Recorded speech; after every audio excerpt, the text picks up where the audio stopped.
Gosh, when I was a kid, I loved to write. I was always making up little stories and, taking a piece of paper and folding it like a book and, writing stuff in it. So I always knew that I wanted to do something with writing. And back then, the main opportunity was to do something in news. I mean, I grew up in a small little town in eastern Washington on a fruit ranch. So things like public relations and all that, we didn't even know about that, but we watched the news on TV every night. And so that's when I decided that I wanted to go off in the area of journalism.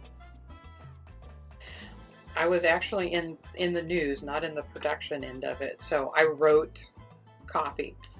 And the interesting thing about TV is it's a different kind of writing because you're writing for the ear instead of the eye. And I think a lot of people that go into public relations in school, you're not taught to write that way. Everything is like AP style or this, or it's very formal. And my training is like, we used to break down difficult to understand subjects by saying, how would you explain it to your neighbor? And so I got a lot of experience writing, how people would just say it rather than how you might formally diagram a sentence if you were an English teacher. So that was very helpful coming into this because especially with Monitor, I think I was able to write stories that were engaging rather than just, a litany of facts about a particular service. And then just the basic time management things that you learn when you have the constant deadlines and television have really helped in this position. Trial and error. I mean, the feedback that you get every time you write something, we go through a process where we work with a proofreader, and it's always a moral victory for me if my stuff comes back with fewer red corrections on it. It's just like school.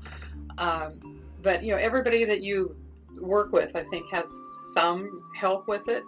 In television, it was the anchors that I wrote for. I mean, I learned a lot about style writing, how they preferred to say things, and then you kind of adopt that style. I mean, if I'm writing something, as I have just finished on this project, there's stuff that I've written for the CEO. There's stuff that I've written that's a press release. They're all written slightly differently. We're working with the same facts, but just because of who it's coming from and the audience it's going to, you are able to adjust that. And a lot of that goes back again to TV, where depending on who the anchor was, what time the show aired, who the audience was, you just learn to adapt and target those people. I think social media is great because,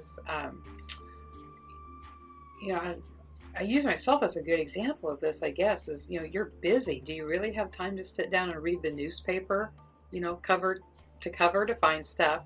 I don't know many people who do, but social media, if you are, following things you have an interest in, say you have an interest in health, so you're probably following health reporters or, health columns, or say the USA Today's health coverage or whatever, and then they just target stuff. So you're getting just in 140 characters, and you decide whether that's something of interest, so maybe it's some male hair loss thing. Well, I'm not interested in that, so I don't even have to bother with it. But then if it's something that you see, you can dig a little bit deeper in it.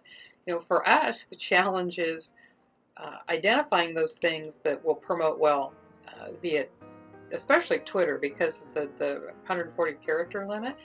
And then you really have to write that 140 characters to pique somebody's interest. It's again, an entirely different kind of writing, but you've got, a very limited amount to grab them, where on Facebook, you could rattle on and on for all the room that you've got. So it's really forced us to, again, look at another way of reaching folks.